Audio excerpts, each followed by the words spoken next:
പറയുന്നു ഇതൊരു ടോക്കൺ സമരമാണ്, ഇതൊരു ജനശ്രദ്ധ കൊണ്ടുവരാനാണ്, ആരും ചോദിക്കാനില്ല എന്നുള്ള അവസ്ഥ വരാതിരിക്കാനാണ്.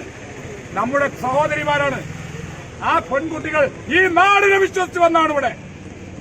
അവർക്ക് സംരക്ഷണം കൊടുക്കേണ്ട ബാധ്യത ഉണ്ട്. ആ ബാധ്യത നിറവേറ്റുന്നതിന്റെ ഭാഗമായാണ് ഡിവൈഎഫ്ഐയും മഹിളാ അസോസിയേഷനെയും ഈ പേര് മഴയത്ത് ഒരു ചൊരിയുള്ള രാവിലെ ആ തീരുമാനിച്ച ആളുകൾ ഇവിടെ വന്ന് ഈ സമരം നടത്തുന്നത്. ആ സമരം ഇന്നത്തോടെ പിരിഞ്ഞു പോകുമെന്ന് നിങ്ങൾ കരുതണ്ട. ഞങ്ങൾ നന്നായി നിരീക്ഷിക്കും.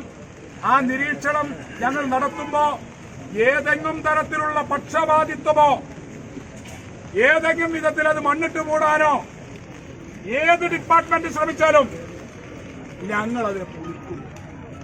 അപ്പൊ ഇവിടെ നിൽക്കൂലട്ടാ, അപ്പൊ ഇവിടെ തടസ്സം നിൽക്കൂലേ. ഞങ്ങളുമായി മുട്ടാൻ നിൽക്കണ്ട, ഞങ്ങൾ നിങ്ങളെ പണിയെടുത്തോളേ. ഇത്രയാണ് ഞാൻ പറഞ്ഞു വെക്കുന്നത്. അതുകൊണ്ട് ഒരു പാവപ്പെട്ട പെൺകുട്ടിയുടെ ഒരു സാമ്പത്തികമായി പ്രയാസം അനുഭവിക്കുന്ന, ദുരിതമനുഭവിക്കുന്ന ആ വീട്ടുകാരെ വരെ അവർ തെറ്റിദ്ധരിപ്പിച്ചിരിക്കപ്പോ ഞാൻ ഉപ്പാണ്ടൊന്നും കടക്കണില്ല. അങ്ങനെ നിൽക്കുന്ന ഒരവസ്ഥയിൽ ആ കുട്ടി അവരുടെ ജീവിതം കൊണ്ട് ഈ മേഖലയിലെ ചൂഷണത്തിനെതിരായ രക്തസാക്ഷിത്വം ഭരിച്ചിരിക്കുകയാണ്. അതിനൊരു ഉത്തരം ഉണ്ടാവണം. ഇതിനെ ആവർത്തിച്ചുകൂടാ. അതിനുവേണ്ടിയാണ് ഈ സമരം.